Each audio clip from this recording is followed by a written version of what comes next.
Verse by verse meditations. Genesis chapter 6. Genesis chapter 6 and verse 15. And this is the fashion which thou shalt make it of.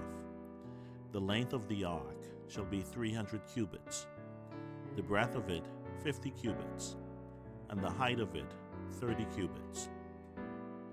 If you look at this image, relative to some of the other materials or things that man has made, we can get an idea of how huge the ark would have been. If we were to compare the dimensions of the ark to any man-made creation, it would look very much like a large cigar or a submarine. The length of the vessel was 10 times longer than its relative height, but its relative height compared to its relative width was 3 to 5, so the vessel itself would not have been circular. It would have been more of an oblong shape. I am not an engineer, but a circular shape would have created more of a spinning motion so that the ark would have moved more like a torpedo. The wider base would have allowed for a motion that would have kept the bottom of the vessel as close to the horizontal plane as possible. It is my understanding that engineers of seafaring vessels feel that this dimensional ratio of the ark provides for the most comfortable water travel. Am I saying that the vessel would always be aligned to the horizontal plane? I'm not saying that at all.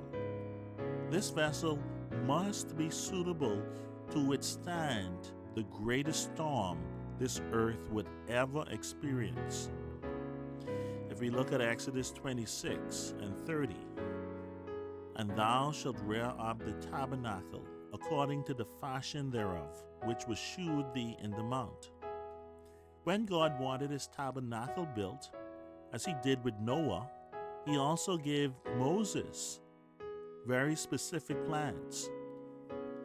In 1 Kings chapter 6 and verse 38, and in the 11th year, in the month Bul, which is the 8th month, was the house finished throughout all the parts thereof, and according to all the fashion of it.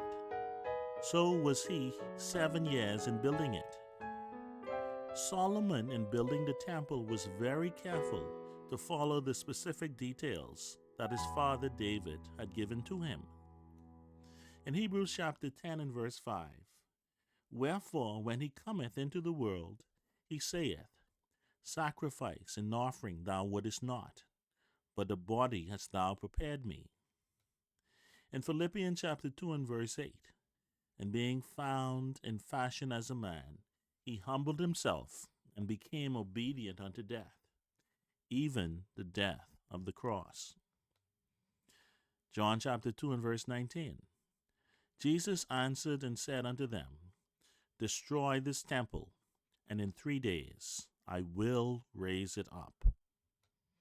The ark that the Lord was very careful in preparing for our salvation was the body of Christ that died on the cross.